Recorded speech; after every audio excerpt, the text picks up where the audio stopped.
आखिर वो कौन सी महिला योद्धा हैं जो रामायण और महाभारत काल में मौजूद थी? आखिर किस प्रकार उन महिलाओं ने अपने सुखों को त्याग कर अपने कर्तव्य को निभाया था? आखिर महिलाओं ने महाभारत में किस प्रकार अपना योगदान दिया था? आखिर किस प्रकार एक महिला होकर उन्होंने युद्ध में भाग लिया और अपने परिवार, अपने समाज की रक्षा करी? तो चलिए दोस्तों, जानते हैं इस वीडियो के माध्यम से। नमस्कार दोस्तों, मैं हूं प्रदीप और स्वागत है आप सभी का महाज्ञान यूट्यूब चैनल में। एक योद्धा कौन होता है? क्या हम सिर्फ उसे ही योद्धा या फिर सिपाही कहते हैं जो युद्ध भूमि में लड़ता है, या फिर उसे भी हम योद्धा मान लेंगे जो हर तरह से आगे बढ़ता है और हर मुश्किलों का सामना करता है? योद्धा के बहुत सारे गुण होते हैं जिनमें अकल, कूटनीति, सौंदर्य और कला सभी शामिल होते हैं। अगर हम अपने पौराणिक ग्रंथों की बात करें तो हर बार हमें पुरुषों की वीरता और उनके योद्धा होने के बारे में बताया जाता है, लेकिन अगर महिलाओं को देखें तो उन्हें बहुत ही अलग तरह से पेश किया जाता है। आज हम उन महिला योद्धाओं के बारे में बात करने जा रहे हैं जो न सिर्फ युद्ध स्तर में अच्छी थी बल्कि उनमें और भी बहुत सारी खूबियां थी।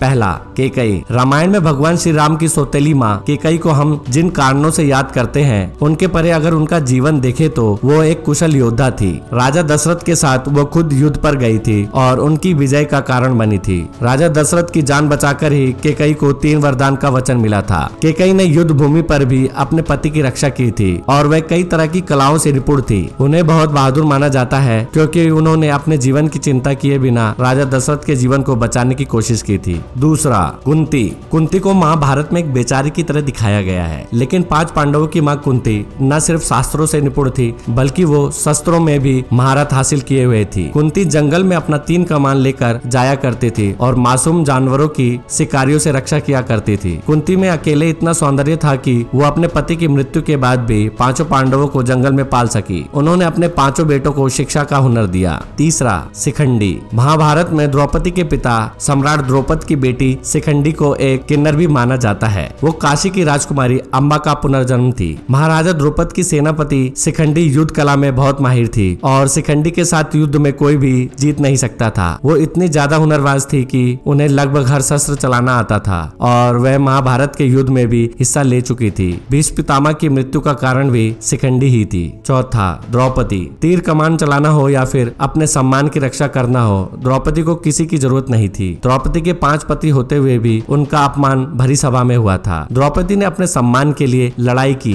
सूरवीरों की पत्नी होने का ही नहीं बल्कि द्रौपदी का अपना अलग चरित्र भी था। द्रौपदी न सिर्फ अक्लमंद थी बल्कि उसके अंदर समर्पण की भावना भी थी। द्रौपदी की खूबसूरती नहीं, उसकी अकल की भी सभी तारीफ करते थे। पांचवा, सावित्री। एक वरदान की तरह अपने माता पिता को मिली सावित्री न सिर्फ खूबसूरती की परिभाषा थी बल्कि सौंदर्य की भी परिभाषा थी। सावित्री वो थी जो अपने पति की जान के लिए यमराज से भी लड़ गई थी। ऐसा माना जाता है कि कोई अपनी मौत से नहीं लड़ सकता, लेकिन सावित्री ने अपने पति के लिए यमराज से बैर लिया और अपनी बुद्धि के बल पर सत्यवान को जीवित किया। इन 5 ने अपनी वीरता के बल पर ही अपने कर्तव्य का निर्वाह किया। हो सकता है कि मेरी राय के परे आपकी राय हो, लेकिन यकीन मानिए ये 5 हिंदू पुराणों में महान योद्धाओं की तरह ही देखी जाती हैं। आपका इस मामले में क्या ख्याल है? आप हमें कमेंट बॉक्स में जरूर बताइएगा और अगर ये वीडियो पसंद आए हो तो इसे लाइक करके चैनल को सब्सक्राइब जरूर करिएगा। तब तक के लिए बाय, टेक केयर।